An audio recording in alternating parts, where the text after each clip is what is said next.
I'm just going to use the iron form. And what I mean by that, Anor, is we're going to show you a butterfly position.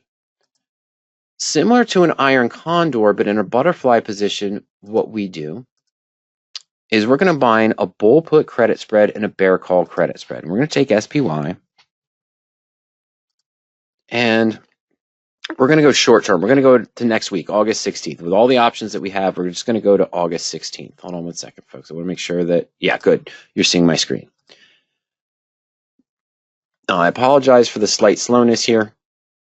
I should have actually taken a different stop. That's okay. SPY, of course, is a lot of strikes, single dollar strikes throughout. Let's just see here. I got to scroll down to the at the money strikes.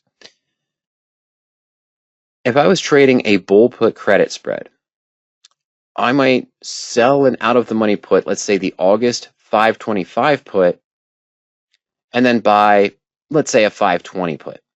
Okay, that would be a bull put credit spread. I'd be getting about 280 here by selling the 525, and I'm paying 181 here. So we're going to get a net credit roughly of close to $1.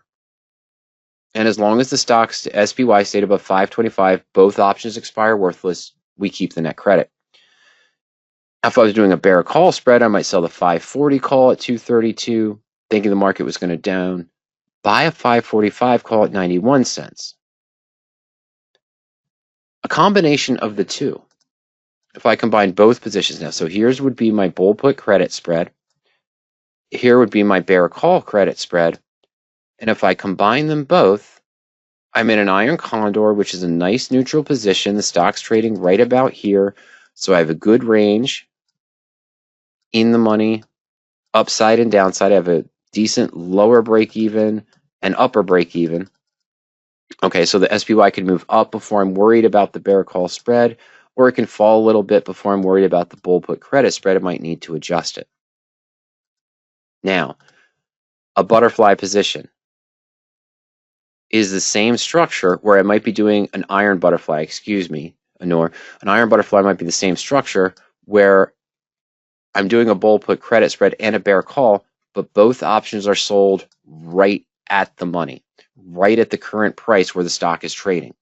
The idea is to get more credit on the position, and you have less risk. The risk is the difference in the strike prices minus the net credit.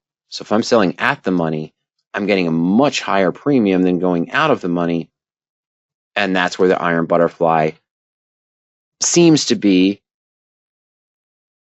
better than the iron condor because the higher premium. But again, the probability of success drops down to only 50%. The probability of making the maximum return on a butterfly drops down to only about 10% because you know you're going to have to manage it. But let's take a look. I'm going to sell the 533 call on SPY and sell the 533 put. I want to keep it as a 5-point spread to keep things simple. So I'm going to buy the 528. We're going to buy the 538. Now you can do this the same way. With just all calls or all puts, you'd create one debit spread and one credit spread, but let's just look at the iron butterfly at this point. So I have to sell one 533 call at the money, sell one 533 put. We're going to buy that out of the money 528 put, buy the out of the money 538 call. Excuse me, I must have hit the put twice. There we go. Let's go ahead and submit that. And there is your iron butterfly position. The potential, as I mentioned, Anor, to make 681%. I'm risking, well, I've got to put up a margin requirement of $500, but I'm receiving a net credit of $436. Getting $567 for the 533 call, $534. Oh, let's just call that $1,000, easy enough. $1,100, my apologies, easy enough. Then the outer wings I'm buying, the 528 put, the 538 call, that gives me the floor where I don't have two naked options. And there I am in the iron butterfly taking 436 net credit. I've got to cover one side or the other. Some brokers may require you to put up the full $1,000, the difference of 5 points in the strike prices on both sides. But some will see this as a true butterfly or condor and only charge you one side or the other for the margin requirement for your obligations. If the stock moves up here on the call side, what do you have? You have an obligation to deliver shares of stock you don't own at 533 for the sold call, but you have the right to buy them at 538. But if I take 436 up front and I've only got to put up a margin of 500, the worst case scenario in either case is $64. And I can make 436 if SPY remains right at $533 in the next 7 days at the close of market. 0.5, 0.7% chance probability of that happening in the next 7 days. Probably more like 0.2%. Okay, that's what I mentioned my back testing with that Christmas tree aspect. All right, so that's the butterfly position. Now, what I saw about the Rhino trade, maybe I read it wrong, maybe I got the wrong video, maybe I got an older video and they've updated it, is that after SPY moves, say up to 540 or something along those lines, when you talk to me on a webinar, we're going to look at a couple of examples of this in a moment from some of the live questions that came in and, of course, some of the other email questions that came in. If you contacted me and Noor Tuesday of next week and say, hey, SPY is up at 540 or SPY is down at 527 now, I was in this butterfly that you talked about, how can I manage the position? I'm going to talk about managing the existing position, the existing 4 legs of this trade, and moving it up and down, moving it left and right, closing some of these short options, what you can do to move these options down. One thing that always kind of concerns me is that when I see positions like this and it moves against them and they say, okay, well, use another 4-leg strategy to adjust the trade. Mel comments at this point, says, I believe they use a broken butterfly. One of the first videos I watched was not broken, Mel, at first. They added the broken wing butterfly after. Now, it's possible that they've adjusted it since then. I'm not sure.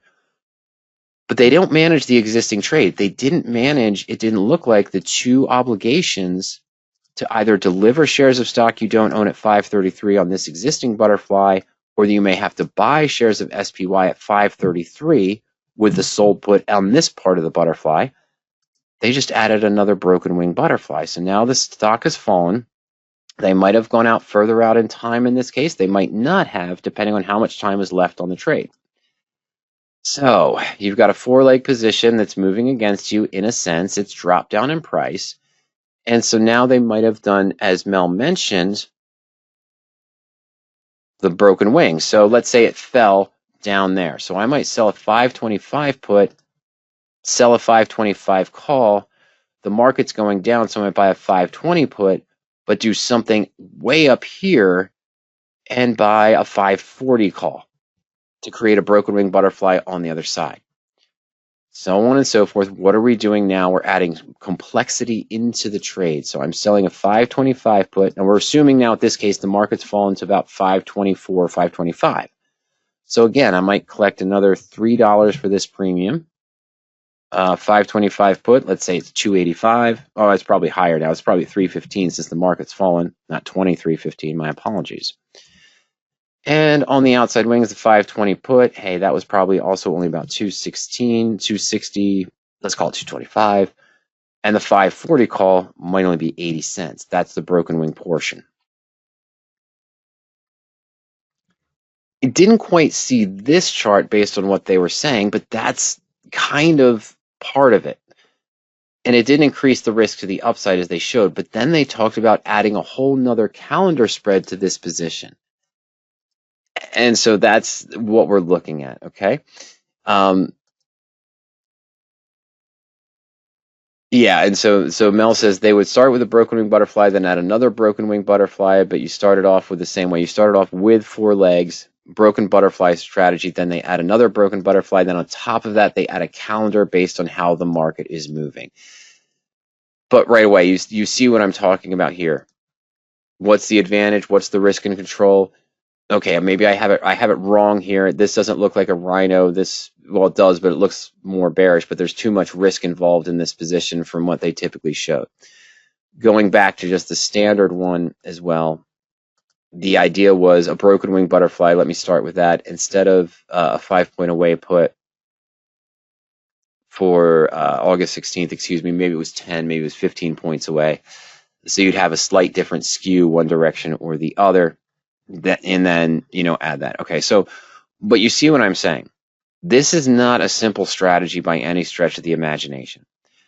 There is nothing about this that I would consider simple. Sorry about that. We're just adding the extra put here to create the broken wing butterfly. This is what a standard broken wing butterfly would look like, Anor. And Octavia says the protection all has to have the same expiration. No, well, that's what the calendar is for. The calendar was to add an extra market hedge, Octavio, based on where the market was moving, but they didn't adjust my concern was they didn't adjust the position that was actually losing. They added more legs on top of it. As you and I have talked many times, Octavio, I don't like doing that.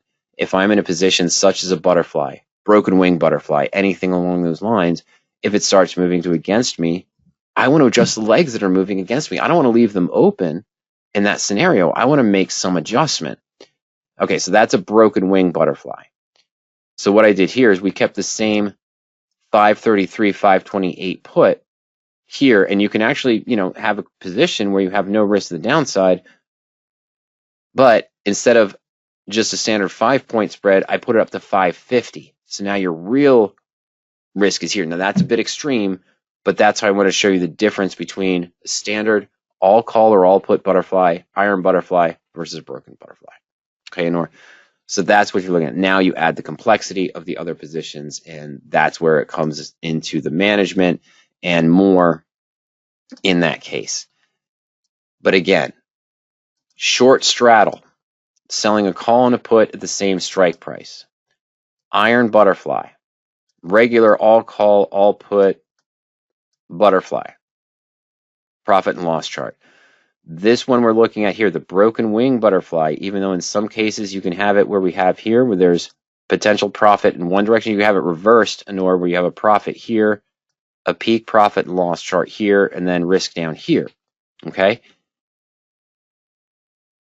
Don't get allured in these positions where they talk about a relatively low risk-reward ratio, because your probability of making the max return, say, oh, you can make 8 times, 10 times what your maximum risk is on one side. Oh, you could experience full profit to this side, or you can experience, some profit to this side, but look at the max risk, even you're still making 7 to 1 or 8 to 1. You're reversing the deep out of the money bull put credit spreads or high probability trades that only give you a small premium, because you have the potential to make 7 to 8 times what your maximum risk is. Because you only make this 0.3, 0.4, 0.5% of the times historically without management. Any structure you see like this with a peaked profit and loss chart requires continuous and extensive management. This is not a fire and forget trade. You can see alone even what was Mel initially brought to us with the Rhino Trade. It's not fire and forget. They talked about adding a new broken wing butterfly at one point and then adding a calendar spread. You have to make these adjustments. It's not just, oh, I'm going to put this trade on and 10 out of 12 times I'm going to make money. That's absolutely not what it is. This is not a butterfly, broken wing butterfly by itself. Does it offer a good risk reward profile, something that looks like you could take advantage of over time? Yes, in the right market conditions. These are all neutral to bullish. Neutral to stable. If the market's not neutral to stable, this one is actually, this broken wing, we're looking at, is neutral to bearish, because I could still make some small profit in this direction based on my risk, but without management, we're not making that max profit. You're not making that 10 out of 12 times. You're not even making that 1 out of 12 times. That's going to happen 0.2, 0.3, 0.4% of the time, because the market is not going to stay at 533 for 7 days, 2 days, 5 days, 1 day even. It's going to move. We've seen that consistently. That's what's going to happen. All right, so follow up there for Nor of what these positions actually look like, a little backward step. Maybe I should have done that first, but we just wanted to address that issue there. We want to talk about it for Mel. I'm not discounting the Rhino Trade. I'm not trying to speak against those who are teaching it. What I'm saying is that it's not a simple fire and forget trade. It's not a simple, let me put it on and I'm going to be profitable 10 out of 12 times for everything I've read. They probably have developed management techniques, what to look for, how you want to adjust it, how you want to trade it, how to enter the initial one, of course, same thing that we have with the married puts, with our bull put credit spreads. There's a structure we want to look for, a market condition we want to look for. They've got all that down. I don't have access to that, and that's okay because that's what they're selling. But Mel, this is my concern. You can hear anytime you look on the Power Options YouTube channel, you go back and look at any videos on iron butterflies that we've posted, all call butterflies, even broken wing butterflies, short straddles, mainly anything with a peaked profit and loss chart. You'll hear me say the same discussion. That's the concern, is that it's not a fire and forget trade where you have a profit all of a sudden, where I was trading credit spreads where I'm have an 8-to-1 risk reward ratio and I'm right 85, 90% of the time, but I'm still just treading water. Why wouldn't I do the opposite and have a 1-to-8 risk reward ratio? Can I do better? The market is not staying at one stable price. It requires management. It requires adjustment. It requires the proper adjustment and the proper management as well.